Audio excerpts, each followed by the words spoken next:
3:25. Yeah. And we can walk out of here. Okay, we'll do our very best. We have a quorum. Alrighty. Is that 6? Yeah. Members, we will call the roll. Kehoe? Here. Kehoe here. Cox?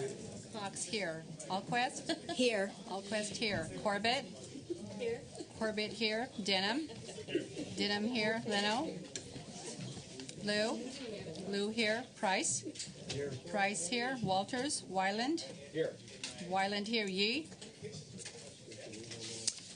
We have a quorum, members, and the meeting will come to order, and we will take up Ms. Hayashi's bill, AB 142, having to do with the lottery. Ms. Hayashi, please begin. Madam Chair and members, AB 142 seeks to increase the funding for public education through the California State Lottery Act. California's budget crisis has had a devastating impact on education. While the lottery has augmented education funding, there is more that could be done. California's lottery continues to be one of the lowest in per capita sales, lowest in per capita payouts to schools, and has one of the lowest payouts to prize recipients. AB 142 brings California's lottery payout figures in line with other large state lottery systems and will increase funding for schools. Other states, including Texas, North Carolina, and Florida, have increased both sales and revenue by expanding price payouts and sales. I've amended the bill to ensure that schools do not receive less funding in any year as a result of this legislation. The LAO estimates that this bill will increase funding in the hundreds of millions in the first 4 years of implementation. AB 142 is supported by GTEC, the Independent Grocers Association, the Association of the California State Supervisors, as well as the California State PTA and various individuals. Today I have Mr. Matt Gayer from GTEC here to represent or testify in support of the bill. Go right ahead. I'd just like to say I do. Do you want to? Okay, go ahead. Okay. And your name? My name is Matt Geyer, and I do represent GTEC, who's the main lottery contractor. And I'm here to answer any questions that anyone may have. Thank you. Any nature. Finance, you have a comment on this bill? I don't have a file on this measure. Thank you. Then we will go to testimony in favor. Those in favor of AB 142, and then we'll go to opposition testimony, if any.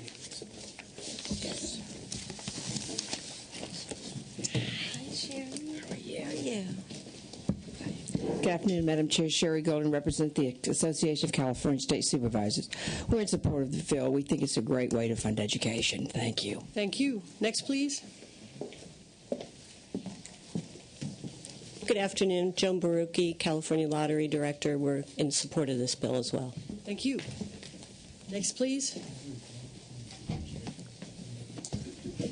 Good afternoon, Madam Chair and members. Chris Reef on behalf of State Superintendent of Public Instruction Jack O'Connell. The Superintendent strongly supports this measure. Thank you. Thank you. Additional testimony in favor? Is there testimony in favor anymore? Opposition testimony? Is there any opposition to AB 142? Members, are there comments? This is a due pass. I will go to Senator Price, Senator Alquist, and then Senator Cox. Like many others, I'm prepared to move the bill. I think the fact that it's increasing payments to education and benefiting from the experiences other states have enjoyed increases and no loss to our schools, I think it's a win-win-win, and I support it. Thank you, Senator Price. And did I hear a motion in there? Okay, very good. And then Senator Alquist. Thank you. As one who was chair of a Board of Education of a school district, Cupertino Union, when the lottery became law, I know that the public believes that schools are getting a lot of money for our children. I think this is certainly a move in the right direction. I applaud the author. And I don't know if the bill, I know it was amended. I don't know if it was amended in this committee. I would like to be added as a co-author if possible. Thank you, Senator. There are no amendments before us today, Senator Alquist, but we'll try to take care of that if it's amended in the future. Thank you. Very good. Senator Cox? Madam Chairman, thank you. And I too, and frankly, I'd like to be added as co-author if I can. All right. I do want those parents who call from time to time to ask about what is the lottery percentage doing for education, because while this is a good thing and the right thing to do, in the final analysis, it doesn't go very far in terms of funding the educational needs of the state of California.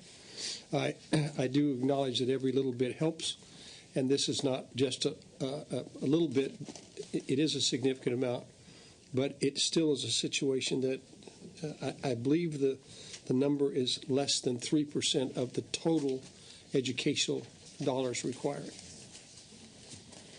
And I could be mistaken about the percentage, but I do in fact support the bill today.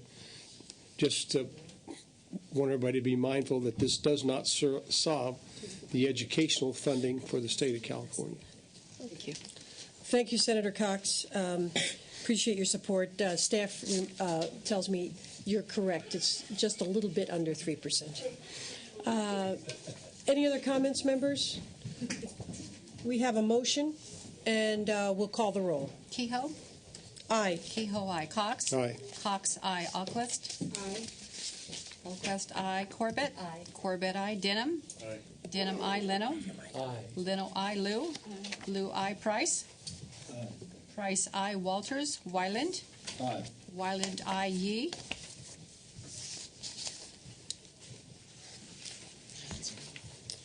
Nine to zero, that bill is out. Thank you, Ms. Madam Hayashi. Chair. Thank you, members. And we'll go to Mr. Hernandez.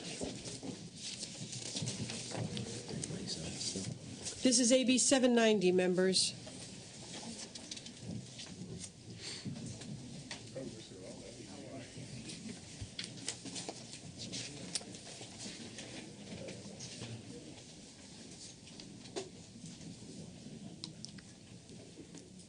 We'll have to give you an escort next time, Mr. Hernandez. No problem. I just wanted to make sure everybody was able to get through.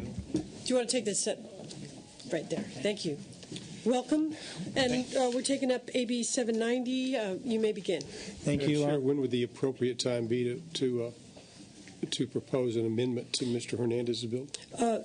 Mr. Cox, I would say let's have the author do a brief presentation, and then I will turn to you for your amendment. Thank you. You're welcome. Thank you, Madam Chair. Senators, it's a pleasure to be here this afternoon. This is a very important bill. It's, as you know, a continuous appropriations for state employee pay. In short, this bill allows state employees to continue to be paid their full salaries absent an on-time budget. Despite the fact that state employees have already seen their pay cut by 14% due to mandatory furloughs, they continue to do important work to keep California running. The hardworking public servants should receive the pay that were promised in full and on time, even if the state budget is late, and I respectfully ask for your aye vote. I have with me here individuals that would like to testify on behalf of the bill, Madam Chair. Go right ahead. Excuse me. Ted Toppin with the Professional Engineers in California Government and the California Association of Professional Scientists, the sponsors of the bill, strongly urging your support for it. This is hopefully seeking to avert disaster for state employees who are struggling to make ends meet, and missing paychecks should there be a budget impasse this summer will make matters worse. The impact on our economy would also be real. We have 2 million unemployed Californians. This would be another 230,000 Californians who do not have the means to make ends meet. That would be a disaster. We would like this not to go to the suspense file. We think that it's clear that this does not incur any new or additional costs on the state of California. This is money that would be due in a lump sum when the budget is passed. We're just asking to pay folks in full and on time, as any working person should have the right to receive. Thank you. Thank you. Is there any additional testimony in favor? Thank you. And then we'll take opposition testimony, then finance, and then we'll hear from Senator Cox. Welcome. Madam Chair, members of the committee, Pat Moran with Aaron Reed and Associates, representing the CDF firefighters and the California Association of Highway Patrolmen. We support the bill. It's have a devastating impact on state employees and the economy in general, and we urge an aye vote. Thank you.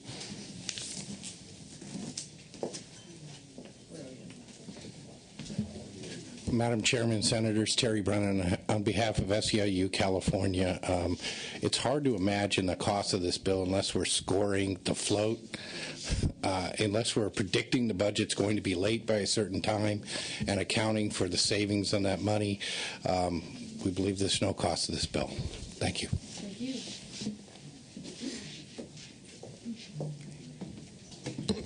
Sherry Golden represents the Association of California State Supervisors. We're in strong support of the bill. Thank you.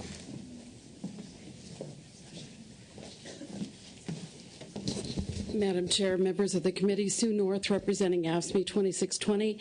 We would argue that the bill actually produces savings because the state would avoid the costly and unnecessary reprogramming of the computers twice.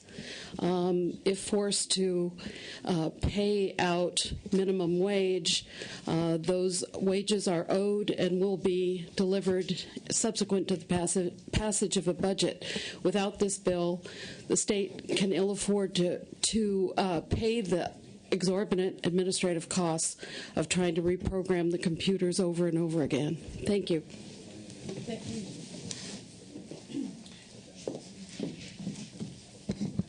Madam Chair and members, Caitlin Vega for the California Labor Federation, also here in support. Thank you.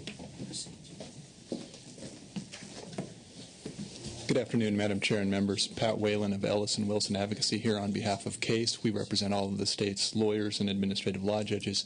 We're in strong support and would only add that our members most of them are exempt from the FLSA. So if this measure isn't adopted, we wouldn't get minimum wage. We'd get zero. Craig Brown for the California Correctional Peace Officers Association in support. We'd like to add that the payroll costs of doing that's been mentioned already will be extensive because employees have payroll deductions and garnishments, et cetera, which exceed the value of minimum wage, and those checks will have to be done one by one.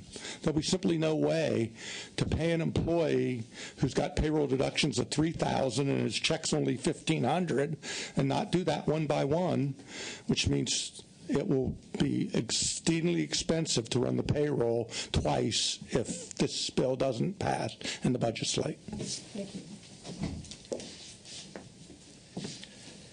Yes, my name's Ken Murch. I'm with State Bargaining Unit 18, the psychiatric technicians.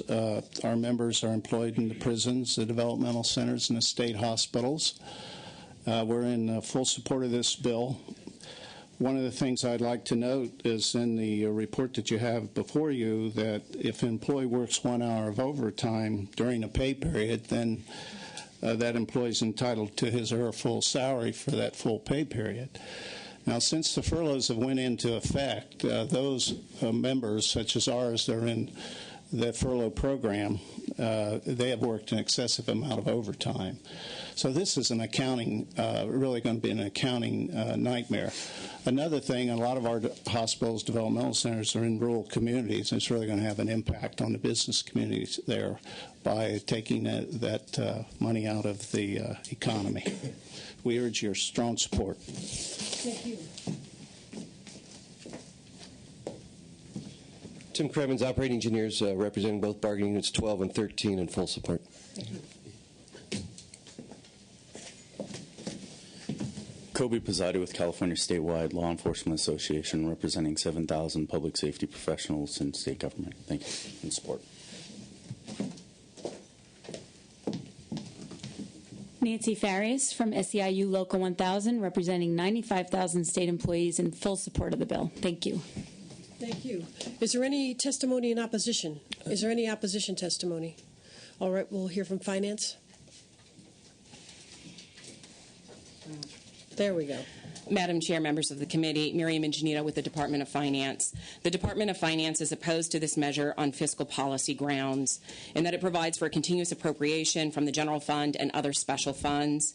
Continuous appropriations limit the amount of legislative and administrative oversight, and the bill could result in a higher level of compensation that is ultimately negotiated in an MOU or ratified through the budget, neither of which have been negotiated at this time, and so it would be premature to appropriate these funds at this time. Furthermore, in the event of a cash crisis, the bill would eliminate cash flow flexibility and could impact the state's ability to make other priority payments. The Constitution requires a balanced spending plan to be adopted by the legislature no later than June 15th and effective July 1st. And this bill runs contrary to the policy trend over the last, at least past decade, in which we've been trying to reduce continuous appropriations and bring more fiscal decisions within the budgetary process to ensure there is that legislative and administrative oversight. In the absence of the constitutional requirements being satisfied and there is a late budget, then there are consequences for that late action. Thank you. And Senator Leno has a question of finance, and we'll go to Senator Cox. Thank you. You mentioned concern that state workers could get overpaid if there is an MOU that states otherwise. How many MOUs are currently under negotiation by this administration? I don't know that at this time. I know that there are discussions to enter into these. I don't know where we are on that at the moment. It's a Department of Personnel Administration. Go ahead. 21 bargaining units, 20 expired contracts. One is in effect for the CHP officers. So I think it's a somewhat disingenuous point for the administration to suggest they're going to be MOUs when they're not even negotiating MOUs. And that's not your doing, but it's just a fact. Thank you. Okay. Senator Cox. Madam Chair, members, I have a little broader view of the problem that the state is facing and therefore have presented to you amendments to Assembly Bill 790 to be amended, which was to be amended on the Senate February 23rd, 2010. If you will note, essentially it says to strike out state employees. In other words, not to just pay the state employees, but to, in fact, insert the current urgent expenses of the government of the state of California, which, for all intents and purposes, provides for a continuous appropriation. And I believe that, in fact, would better serve the employees of the state of California, as well as those people who, in fact, are providing services for the state of California up and down this state of ours. And so I present this amendment to you and move that it be adopted. Thank you, Senator Cox. Then, to be clear with all the members, we are dealing with the amendment that has RN number 1007651 in the upper right hand? No. The other way around. The other way is 10.06894 page. All righty. And then the first amendment and that amendment reads in line one of the titles, strike out 1232 and insert 13337.7. That's correct. Yes, ma'am. All right. That's what I thought we had, just to be certain. Members, I just would urge you not to support this amendment. Although it's a worthy discussion about how far we want to go with dealing with the fallout from having a late budget, the bill before us by Mr. Hernandez is as far as I think is advisable for us to do today. So I would ask you to defeat this amendment by Senator Cox. Is there any further comments on this amendment? I'm asking for an aye vote, ma'am. All righty. Senator Cox asked for an aye vote. I'm asking. Madam Chair. Yes, Mr. Weiland. I'd just like to briefly say, and I guess I won't have to say it later. You know, I met a couple of years ago with hospitals when the budget was late, and they have significant reimbursements that they need, and they were pleading their case. And they were shocked when I told them that, in fact, there was no reason for them not to be paid. All we had to do was pass a continuing appropriation, and that, by my lights, the reason it wasn't going to happen was that there was a political desire to put more pressure on passing the budget. And I said, as a matter of fact, in that year, Senator Denham made an attempt to bring that amendment to the floor, which was squashed. So as worthy as this is, and I think it's very, very worthy, it just doesn't seem to me to be fair to single out one group when late budgets affect so many others. So I would urge adoption of the amendment. Anything further, members? I would just say again, all the consequences of a late budget are painful for many, many Californians. But Mr. Hernandez has focused on the state workers that keep the state running. I think it's a worthy goal. I urge an aye vote I urge a no vote to keep the bill as it is and not approve the amendments. Senator Cox urges an aye vote on the amendment. We'll call the roll. Kehoe? No. Kehoe, no. Cox? Aye. Cox, aye. Alquist? No. Alquist, no. Corbett? No. Corbett, no. Denham? Aye. Denham, aye. Leno? No. Leno, no. Lou? Lou, no. Price? No. Price, no. Walters? Wyland? Aye. Wyland, aye. Yee? No. Yee, no. 2 out of 3, Madam Chair. Two out of 3, Senator Cox. All right. That amendment is defeated. Senator Denham, do you want to take up your amendment? Absolutely. Madam Chair, the second amendment here deals with continuous appropriation for medical expenses. Now, I certainly support Senator Cox's amendment. I think that if you've got a contract with our state, that we ought to fulfill that contract. But as businesses around the state that decide to do business with our state, knowing that we don't run very well here, can certainly build into their business model that they may have to go 2 or 3, 4 months without payment during a budget impasse. Now, I understand our state workers are not in that situation and certainly should be dealt with differently. We should certainly have a continuous appropriation for all of those unions that have decided to be employed with this state and would like to continue to do so. We shouldn't put them at greater hardship. So simply this amendment dealing with continuous appropriation would just add the most emergency services to that. You know, my father and father-in-law were both on dialysis. The dialysis centers can't go without money. They can't go with 2 or 3 months without money. And we've seen some dialysis clinics shut down, as well as the transportation to those clinics, as well as some of the hospitals. So, again, I understand Senator Cox's amendment deals with the contractors who can probably charge the state more money doing their business with the state. The unions that are employed with the state are in certainly a little bit different situation, but I can think of no more deserving situation, no more of an emergency situation than those that literally life and death depends on that funding and those services that they receive. So a very simple amendment to just add continuous appropriation for those emergency medical costs. Thank you, Senator Denham. Any other comments on Senator Denham's amendment, which you have before you? Members, I just would like to urge you again to defeat this amendment, keep the bill as is.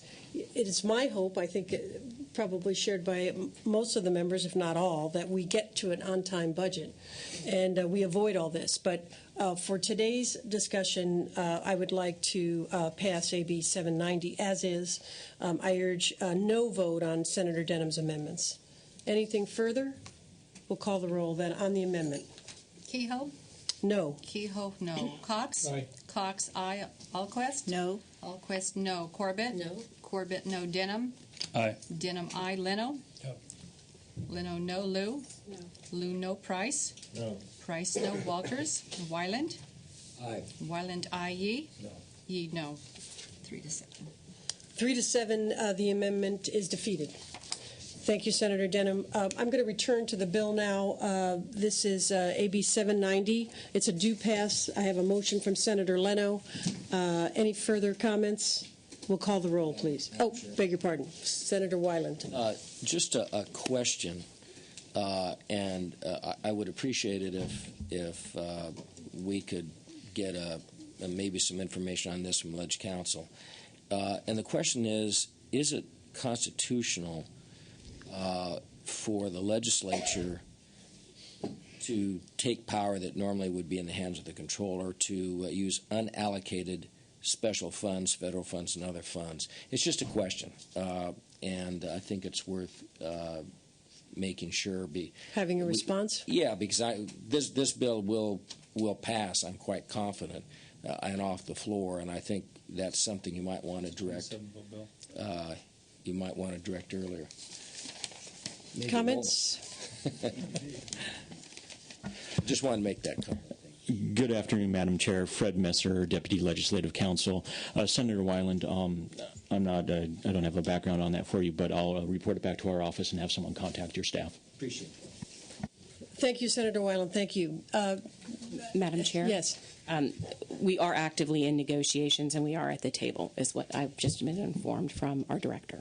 Thank you. To get back to your point. Thank you. Any other comments? All right, we're going to call the roll then, members, on Do you mind? The joint author is here. I believe Assemblymember Ruskin. Would it be appropriate to allow him just to say a few words, or I'll leave if it's absolutely necessary? Is there something to add, Mr. I know Ruskin? he came late. I'd just like to point out that he is here. He could be early next time. Thank you, Senator. Or Mr. Ruskin. Thank you, Madam Chair. Quick question to the author or authors, All right. if I may. Senator Denham? I understand the amendment has already been voted down, but assuming this amendment does have the opportunity to come back on the floor, are either of the authors would feel inclined to help the emergency services around the state, Medi-Cal recipients, the dialysis centers, those that may die, may lose their lives in this budget process, in this game of chicken? Well, obviously, I think it's a worthy... If I could just interrupt here, I would say if Mr. Hernandez wants to speak to what he will do on the assembly floor, that'd be appropriate. But the discussion on your amendment on the Senate floor will be among our members.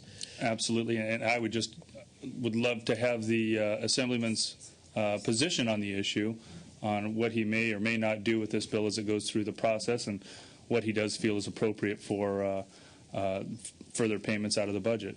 Well, at this time, I'd only like to move this bill the way it is and also address it the way it is in the Assembly as well. I'd be more than happy to discuss with you at a continuous appropriations on a separate vehicle if that's something you're interested in.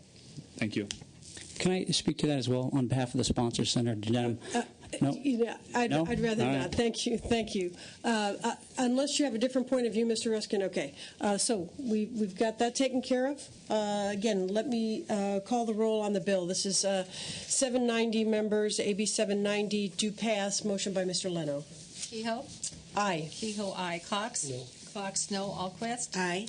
Alquist, aye. Corbett? Aye. Corbett, aye. Denham? No. Denham, no. Leno? Aye. Leno, aye. Lou? Lou, aye. Price? Aye. Price, aye. Walters? Wyland? No. Wyland, no. Yee? Yee, aye. 7-3. 7-3, that bill is out. Mr. Hernandez, Mr. Ruskin, thank you both. Senator Hancock, we'll take up SB 205. This is ERA funds, members, and school construction. And you can begin anytime. Welcome. Thank you. Thank you, Senator Kehoe and members. Yes, this bill is about jobs, schools, federal money, no impact on the general fund.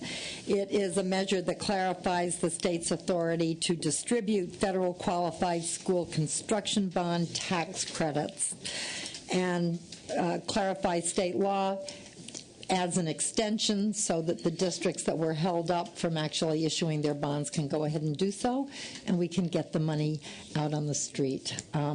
With me today is Chris Reif from the Superintendent of Public Instruction's office, and I believe there may be someone here from the State Treasurer's office. Very good. We'll ask. Involved. Mr. Reif, go ahead. Good afternoon, Madam Chair and members. Chris Reif on behalf of State Superintendent of Public Instruction Jack O'Connell. The Superintendent is a co-sponsor with the State Treasurer on this matter. I couldn't have put it better than the Senator did. This is just a very timely matter and definitely needs to get out as soon as possible, so we strongly encourage your aye vote. Thank you. Thank you. Finance, do you have a comment on this one? The Department of Finance is neutral on this measure, just with the minor concern that that the bill as it's drafted could supplant instead of supplement local facilities construction funds, and we believe that they should be used as additional funds rather than supplanting them. Very good. Is there testimony in favor? Additional testimony in favor? Treasurer's here to answer questions. Is that it? And is there any opposition? Members, any comments? I'll move the bill. Senator Corbett moves the bill. This is a due pass. Oh, it is. Let's see. This is Assembly amendments will be concurred in by the committee vote. Okay, and that's Senator Corbett's motion. This is an urgency bill, and I guess yes, not in committee though, on the floor. Okay. We'll call the roll, please. Kehoe? Aye. Kehoe, aye. Cox? Aye. Cox, aye. Alquist? Aye. Alquist, aye. Corbett? Aye. Corbett, aye. Denham? Aye. Denham, aye. Leno? Aye. Leno, aye. Lou? Lou, aye. Price? Aye. Price, aye. Walters? Wyland? Wyland, aye. Yee? Yee, aye. 10-0. 10-0, Senator Hancock, your bill is out. Thank you. Members, that completes the file. We're adjourned. Thank you. Good job, Madam Chair. Thank you very much.